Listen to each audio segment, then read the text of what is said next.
এই মুহূর্তে আবহাওয়া দপ্তরের গুরুত্বপূর্ণ খবর। আগামীকাল থেকে ফের বাংলার আবহাওয়াতে বড়সড় পরিবর্তনের সম্ভাবনা। আগামীকাল দক্ষিণবঙ্গের বিভিন্ন এলাকায় বৃষ্টিপাতের আশঙ্কা রয়েছে। এখনও বঙ্গোপসাগরের নিম্নচাপটি সক্রিয়ভাবে অবস্থান করছে, যার প্রভাবে আগামীকাল উপকূলবর্তী জেলাসহ গাঙ্গেয় বঙ্গের বিভিন্ন জেলায় বৃষ্টিপাতের সম্ভাবনা রয়েছে। সুপ্রিয় সুধী দর্শক, এই মুহূর্তে আবহাওয়া দপ্তরের পক্ষ থেকে পাওয়া গুরুত্বপূর্ণ আবহাওয়ার আপডেট।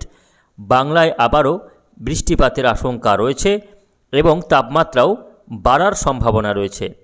সরাসরি উপগ্রহ চিত্রে আপনাদের দেখাচ্ছি। দেখুন, এই মুহূর্তে দেখা যাচ্ছে বঙ্গোপসাগরের নিম্নচাপের কারণে এই মুহূর্তে অন্ধ্রপ্রদেশ এবং তামিলনাড়ু উপকূল ও উড়িষ্যার উপকূলে আকাশ কিন্তু মেঘাচ্ছন্ন রয়েছে।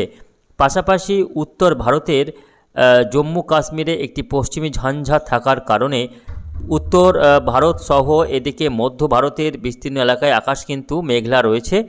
তবে বাংলায় এই মুহূর্তে কিন্তু আকাশ কার্যত পরিষ্কারই রয়েছে। শুধুমাত্র উপকূলবর্তী জেলাগুলির কোথাও কোথাও সামান্য মেঘাচ্ছন্নতা লক্ষ্য করা যাচ্ছে। তবে বাংলার বিস্তীর্ণ এলাকায় আকাশ কিন্তু আজকে পরিষ্কারই ছিল সকাল থেকে এবং বৃষ্টির কোথাও কোনো খবর পাওয়া যায়নি। তবে আগামীকাল থেকে অর্থাৎ রাত পেরোলেই আবহাওয়াতে সামান্য পরিবর্তন হবে। উপকূলবর্তী জেলাগুলিতে আবারও নতুন করে মেঘের আনাগোনা বাড়বে এবং বৃষ্টিপাতের আশঙ্কা রয়েছে। তো আসুন বৃষ্টিবজ্র মোডে দেখে নেব আগামীকাল কোন জেলাগুলিতে বৃষ্টি হতে পারে এবং আগামীকাল আবহাওয়া কেমন থাকবে, পরবর্তী 4-5 দিন আবহাওয়া কেমন থাকতে চলেছে, নতুন করে বৃষ্টি বা নিম্নচাপের কোনো আশঙ্কা রয়েছে কিনা জেনে নেব এবং জাঁকিয়ে কনকনে ঠান্ডা বা শৈত্যপ্রবাহের মতো পরিস্থিতি কবে থেকে হতে পারে বাংলাতে সেটাও দেখে নেব। তো এই মুহূর্তে দেখুন, আজকে দেখা যাচ্ছে যে উত্তর ভারতে যেহেতু একটি শক্তিশালী পশ্চিমী ঝঞ্ঝা অবস্থান করছে, যার কারণে এই পশ্চিমী ঝঞ্ঝার প্রভাবে রাজস্থান এবং সংলগ্ন এলাকায় একটি ঘূর্ণাবর্তও তৈরি হয়েছে। একটু জুম করে দেখাবো, বুঝতে পারবেন। এই যে ঘূর্ণাবর্তটি লক্ষ্য করা যাচ্ছে, পশ্চিমী ঝঞ্ঝার কারণেই এই ঘূর্ণাবর্তটি তৈরি হয়েছে এখানে। এই ঘূর্ণাবর্তের কারণে কি হচ্ছে না, উত্তর থেকে যে শীতল ঠান্ডা হাওয়াটা নেমে আসছিল সেটা কিন্তু এই মুহূর্তে আর নামতে পারছে না। সেই শীতল হাওয়াটা কি হচ্ছে না, উত্তরেই থেকে যাচ্ছে, এই ঘূর্ণাবর্তের চারপাশে কেন্দ্রীভূত হয়ে যাচ্ছে ঠান্ডা হাওয়াটা, যার ফলে উত্তরপ্রদেশ এবং ঝাড়খণ্ড বিহার হয়ে বাংলাতে যে পরিমাণ ঠান্ডা হাওয়াটা ঢুকছিল সেটা কিন্তু আজ থেকে বাধাপ্রাপ্ত হচ্ছে এই ঘূর্ণাবর্তটির কারণে। ফলে আজ থেকে তাপমাত্রা, যেটা সর্বনিম্ন তাপমাত্রা এবং সর্বোচ্চ তাপমাত্রা দুটোই সামান্য বাড়ার সম্ভাবনা রয়েছে এবং এই পশ্চিমী ঝঞ্ঝার কারণে ইতিমধ্যে বৃষ্টি দেখা যাচ্ছে। দেখুন, নিউ দিল্লি, দিল্লি এবং জম্মু কাশ্মীরে তো এদিকে তুষারপাত হচ্ছে, এর পাশাপাশি দিল্লি, রাজস্থান সংলগ্ন এলাকায় বৃষ্টি হচ্ছে পশ্চিমী ঝঞ্ঝার কারণে। এর পাশাপাশি নেপালের পাহাড়ি এলাকাতেও তুষারপাত শুরু হবে আগামীকাল থেকে এবং এই পশ্চিমী ঝঞ্ঝা যখন পূর্ব দিকে সরতে থাকবে তার প্রভাবে দার্জিলিং, কালিম্পং, সিকিম, গ্যাংটক, নেপাল, ভুটান এই সমস্ত এলাকাতেও বৃষ্টি এবং তুষারপাতের আশঙ্কা রয়েছে আগামী 2-3 দিনের মধ্যে। এদিকে দক্ষিণবঙ্গের জেলাগুলিতে যে বৃষ্টিটা হবে তার মূল কারণ হচ্ছে বঙ্গোপসাগরে সক্রিয়ভাবে অবস্থিত এই নিম্নচাপটির কারণে। দেখুন, বঙ্গোপসাগরেও একটি নিম্নচাপ রয়েছে, যার কারণে গত 2-3 দিন আগেও কিন্তু আমরা মেঘলা আকাশ এবং বৃষ্টি দেখেছি দক্ষিণবঙ্গের উপকূলবর্তী জেলাগুলিতে। সেই নিম্নচাপটি এখনও কিন্তু বঙ্গোপসাগরেই অবস্থান করছে এবং সক্রিয়ভাবেই অবস্থান করছে নিম্নচাপটি। এর প্রভাবে কী হচ্ছে না, উপকূলবর্তী এলাকা হয়ে আবারও কিন্তু আর্দ্রতাপূর্ণ বাতাস ঢুকতে শুরু করেছে।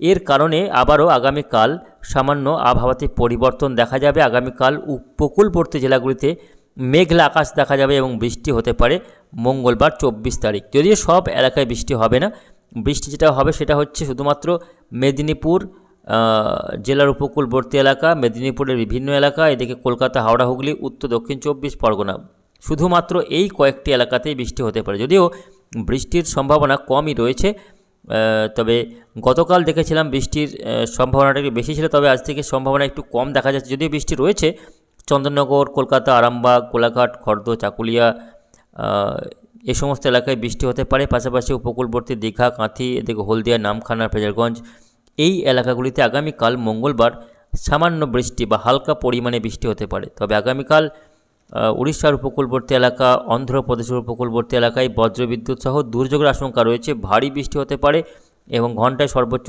35 থেকে 40 কিলোমিটার গতিবেগে ব্যাপক দমকা ঝোড়ো হাওয়াও বইতে পারে দিনভর। এমনই কিন্তু এই মুহূর্তে দেখা যাচ্ছে। এবং এদিকে আগামীকাল হতে হতে উত্তর ভারতের যে পশ্চিমী ঝঞ্ঝা সেটাও কিন্তু দেখুন নেমে আসবে নেপাল হয়ে, যার ফলে সিকিম, গ্যাংটক এই এলাকাতেও কিন্তু তুষারপাতের যথেষ্ট আশঙ্কা রয়েছে। তো এই পশ্চিমী ঝঞ্ঝা এবং এই ঘূর্ণাবর্ত নিম্নচাপ এর প্রভাবে বাংলার আবহাওয়াতে ঘন ঘন পরিবর্তন ধরা পড়ছে। শীতের মাঝেই কিন্তু বৃষ্টিও রয়েছে, আর এর পরেও কিন্তু আবারও বৃষ্টি রয়েছে। তবে এই যে মেঘলা আকাশটা আগামীকাল দেখা যাবে সেটা কিন্তু বুধবার থেকে আবারও পরিষ্কার হতে থাকবে। যদিও বুধবার উড়িষ্যা লাগোয়া এলাকায় মেঘলা আকাশ থাকতে পারে এবং বৃষ্টি হতে পারে। বৃহস্পতিবার থেকে পাকাপাকিভাবে নিম্নচাপের প্রভাব কেটে যাবে এবং বৃহস্পতিবার থেকে বাংলার আকাশ কার্যত পরিষ্কার হয়ে যাচ্ছে। শুক্রবার পরিষ্কার থাকবে আবহাওয়া, শুক্রবারও বৃষ্টির সম্ভাবনা নেই। তবে শনিবার দিন আবারও একটি পশ্চিমী ঝঞ্ঝা আঘাত হানতে পারে বা হানতে চলেছে উত্তর ভারতের জম্মু কাশ্মীর, লেহ, লাদাখ, নেপালের পাহাড়ি এলাকাগুলিতে। এর ফলে আগামী শনিবার থেকে আবারও মধ্য ভারতের বিভিন্ন এলাকায় বৃষ্টি ধরা পড়ছে এবং সেই বৃষ্টি ডিসেম্বরের শেষের দিকে কিছুটা পশ্চিমবঙ্গেও হবে।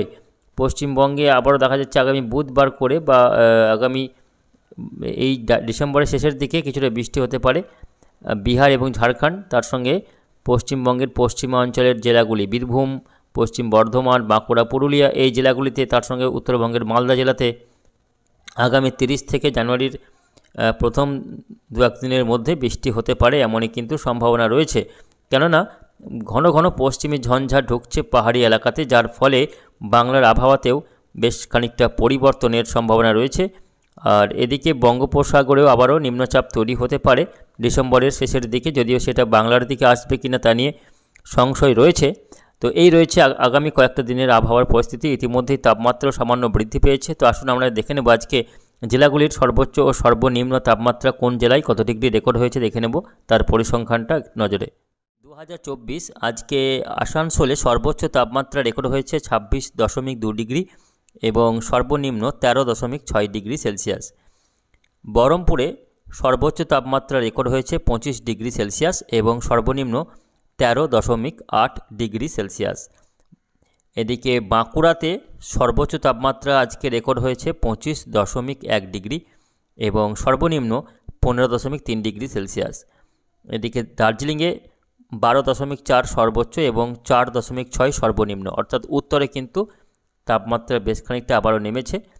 দীঘায় আজকে সর্বোচ্চ তাপমাত্রা রেকর্ড হয়েছে 25.8 এবং সর্বনিম্ন 15.8 ডিগ্রি সেলসিয়াস। ডায়মন্ড হারবারে 27.7 সর্বোচ্চ এবং 15.8 ডিগ্রি সর্বনিম্ন।